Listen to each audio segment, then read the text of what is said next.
Salamlayıram əziz abituriyentlər, xoş gördük sizləri. Bugün sizinlə maraqlı bir fizika sualının izahına baxacağıq. Kanalım yenidir. Hər kəsdən xahişim odur ki, bu videonu izləyən hər kəs kanala abunə olub, öz fikrini, rəyləri də bölüşüb və videonu bəyənməyi unutmasın. Biz keçək sualın izahına. Siz sual ekranı görəcəksiniz, lakin mən belə sualı bildiyim üçün izah edəcəm. Deyir ki, qrafika verilmiş cismin 5 saniyə müddətində getdiyi yol tapın. Baxın, 5 saniyə müddətinə getdiyi yolu soruşuruz. Lakin qrafikdə isə 4 saniyə verilib. Çox uşaq burada karxır. Gedib qrafikin altında qalan fiqurun sahəsini tapır və deyir, mən cavabı tapdım. Xeyr, cavab yanlışdır. 5 saniyə dediyinə görə biz əvvəlcə buradan təcil tapmalıyıq və sonra S bərabərdir V0t plus AT kvadratı bölünsün 2 düsturunu yenə qoyub həll etməliyik. İndi isə dediyimizi real şəkildə yazaq. Əvvəlcə təcil tapaq.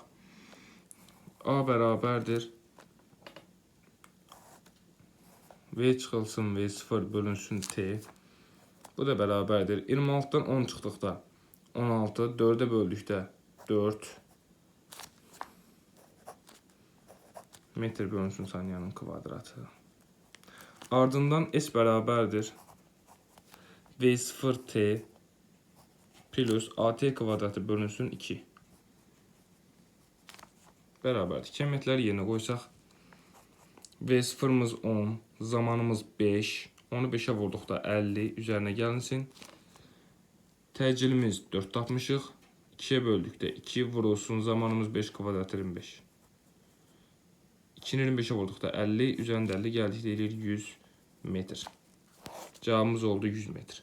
Baxın, burada çox uşaq götürüb qrafikin altında qalan sahəni tapır. Yenə deyirəm, belə olmaz. Belə olduqda cavab səhv olur. O, 4 saniyədə verilən yoldur. Siz bu sahəni tapsaz, bu sahəni tapsaz, bu 4 saniyədə gedilən yol olacaq. Amma 5 saniyə dediyinə görə biz 5 saniyədə gedilən yol tapmalıyıq. Və beləcə bugün bir sual izah etdim. Kanalım yeni olduğu üçün bugünlük bu qədər olacaq video, qısa video olacaq. Ancaq sabah, bu gün, digər günlərdə isə PDF və yaxud da toplu izaha gələ bilər. Ola bilsin güvəni də çəkdim, indi o haqda fikirləşəcəm. Oldu, sağ olun, özünüzə müğayət olun.